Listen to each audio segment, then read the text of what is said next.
आज 16 मई है, दिन शनिवार। ये है पटना समाचार। आइए जानते हैं आज की 30 फटाफट बड़ी खबरों को। सम्राट चौधरी की सरकार ने पुलिस विभाग में 10,468 पदों पर नियुक्ति को मंजूरी दे दी है। इनमें सबसे ज्यादा बहाली कांस्टेबल पदों पर होगी। इस संबंध में प्रस्ताव वित्त विभाग को भेज दिया गया है। सरकार ने यह फैसला पुलिस आधुनिकीकरण और बढ़ती जनसंख्या को ध्यान में रखते हुए लिया है। पेट्रोल और डीजल के दाम में 3 रुपए प्रति लीटर की बढ़ोतरी की गई है। गया में पेट्रोल पंपों पर भारी भीड़ लग गई, जिसे नियंत्रित करने के लिए पुलिस बुलानी पड़ी। इस दौरान करीब 1 किलोमीटर लंबा जाम लग गया। कीमतों में आगे भी बढ़ोतरी होने की संभावना जताई गई है। ईशान किशन ने मुख्यमंत्री सम्राट चौधरी से मुलाकात की। T20 विश्व कप जीतने पर उन्हें 1 करोड़ रुपए का इनाम दे दिया गया। मुख्यमंत्री ने शॉल ओढ़ाकर उनका सम्मान किया। प्रधानमंत्री नरेंद्र मोदी की अपील पर मुख्यमंत्री सम्राट चौधरी और मंत्री दीपक प्रकाश पैदल ऑफिस पहुंचे। वहीं मंत्री मिथिलेश तिवारी ई रिक्शा से जाते नजर आए। खगड़िया में डीएम और एसपी साइकिल चलाते दिखे। सरकार ने सप्ताह में 1 दिन नो व्हीकल डे मनाने का फैसला लिया है। दरभंगा में एक मुस्लिम दूल्हा हिंदू लड़की की फोटो दिखाकर शादी करने पहुंच गया। मामला सामने आने पर दुल्हन के परिजनों ने बारातियों को बंधक बना लिया। पुलिस ने महिला दलाल इकरा समेत 5 आरोपियों को गिरफ्तार कर लिया है। पटना में राजद विधायक राहुल कुमार के भाई रोहित के साथ चेन स्नैचिंग की घटना हुई। यह वारदात मॉर्निंग वॉक से लौटने के दौरान हुई। अपराधियों का अब तक कोई सुराग नहीं मिला है। पुलिस सीसीटीवी फुटेज की जांच कर रही है। बिहार के सभी 38 जिलों में 22 का अलर्ट है। 22 जिलों में येलो तो 16 में ऑरेंज अलर्ट जारी किया गया है। 16 से 17 मई की सुबह तक विशेष सतर्कता बरतने की चेतावनी जारी की गई है। बाहुबली अनंत सिंह की गिरफ्तारी पर रोक लगाने से कोर्ट ने इनकार कर दिया है। कोर्ट ने मामले की केस डायरी तलब की है और जमानत याचिका पर अगली सुनवाई 20 मई को होगी। यह मामला एक डांस प्रोग्राम के दौरान हथियार लहराने से जुड़ा हुआ है। बिहार में लगातार उद्योग को बढ़ावा दिया जा रहा है। राज्य में ज्यादा निवेश हो, इसके लिए नई नई नीतियां लाई जा रही हैं। ऐसे में अब बिहार के 2 जिलों मुजफ्फरपुर और किशनगंज में अंबुजा और डालमिया सीमेंट फैक्ट्री लगाई जाएंगी। इसके लिए लगभग 1114.94 करोड़ रुपए का निवेश किया जाएगा। राज्य के 2 जिलों में करोड़ों रुपए की लागत से बनने वाले सीमेंट यूनिट को एक गेम चेंजर के रूप में देखा जा रहा है। रेलवे की ओर से यात्रियों को एक और स्पेशल ट्रेन का तोहफा दिया गया है। यह स्पेशल ट्रेन राजगीर और हावड़ा के बीच चलेगी। इस ट्रेन को 16 मई से 17 जून तक चलाया जाएगा। राजगीर में मलमास मेले की शुरुआत होने वाली है। इस दौरान काफी संख्या में लोग मेला घूमने जाते हैं। ऐसे में ट्रेन में भीड़भाड़ की समस्या काफी ज्यादा हो जाती है। इसे देखते हुए स्पेशल ट्रेन चलाने का फैसला लिया गया है।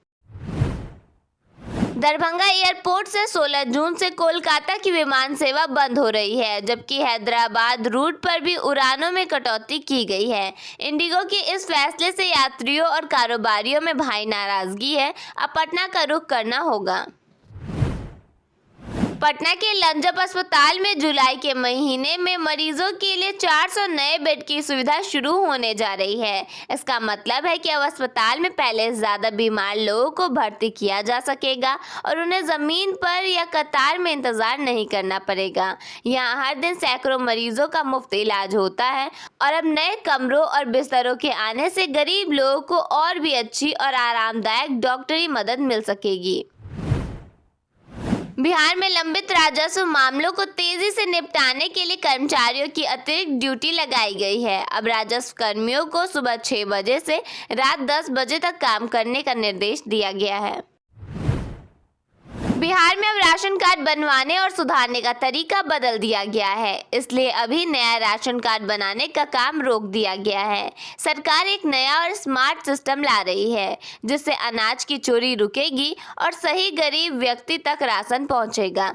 जैसे ही यह नया डिजिटल सिस्टम पूरी तरह तैयार हो जाएगा, राशन कार्ड के सारे काम फिर से शुरू हो जाएंगे और लोग को पहले से बेहतर और आसान सुविधा मिलेगी। अग्निवीर भर्ती 2026 के लिए ऑनलाइन कॉमन एंट्रेंस एग्जाम की तारीख घोषित कर दी गई है।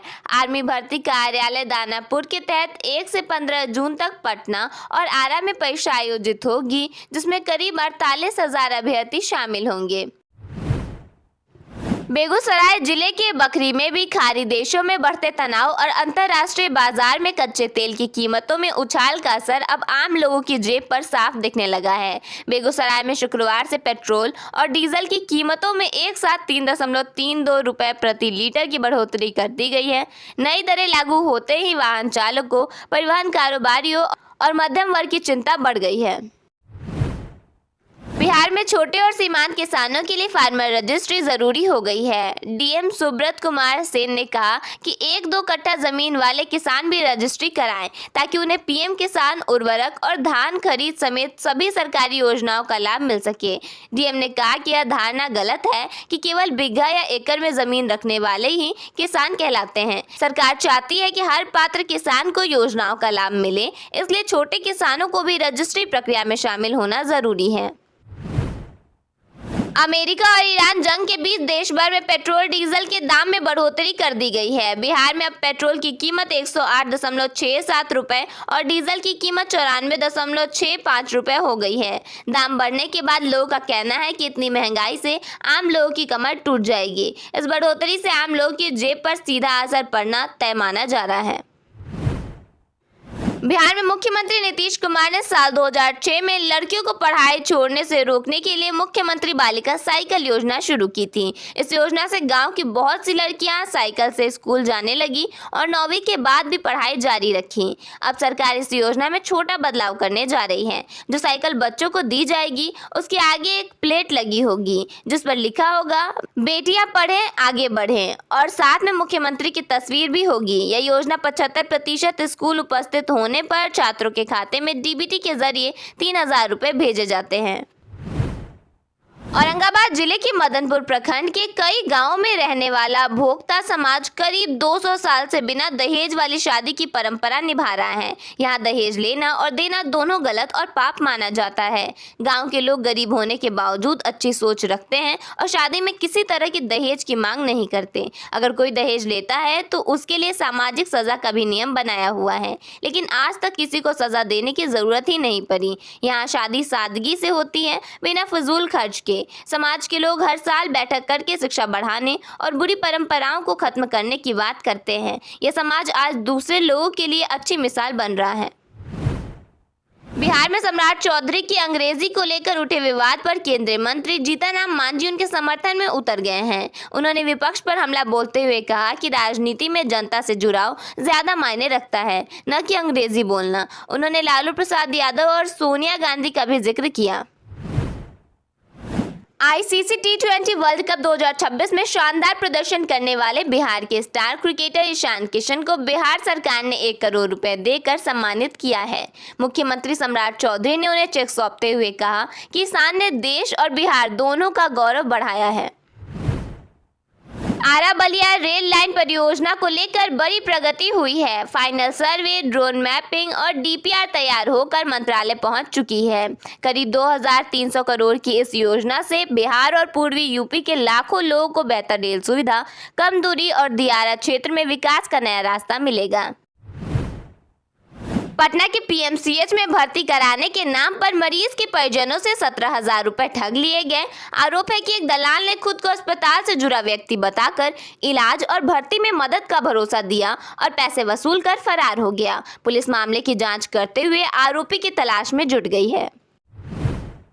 बिहार में रोड और रेल के बाद अब हवाई कनेक्टिविटी को मजबूत करने के लिए सरकार प्लान कर रही है। सीएम सम्राट चौधरी ने कहा, राज्य में अगले 5 साल में 10 गुना एयर कनेक्टिविटी बढ़ाने का टारगेट सेट किया गया है। पटना सिटी के सुल्तानगंज थाना क्षेत्र स्थित मुसल्लापुर हाट में गुरुवार की रात अपराधियों में मसाला कारोबारी की हत्या कर दी गई। घटना उस समय हुई जब सिविल डिफेंस के ब्लैकआउट अभ्यास के दौरान इलाके में अंधेरा था। बदमाशों ने अंधेरे का फायदा उठाते हुए इस वारदात को अंजाम देकर फरार हो गए। पटना के राजीव नगर में एक 17 साल के लड़के ने चुपके से अपनी मां के बैंक खाते से करीब 33 लाख रुपए अपने पड़ोसी के खाते में भेज दिया। यह पैसा लड़के के पिता की रिटायरमेंट के बाद मिला था। पड़ोसी ने उन पैसों से कार, स्कूटी और गहने तक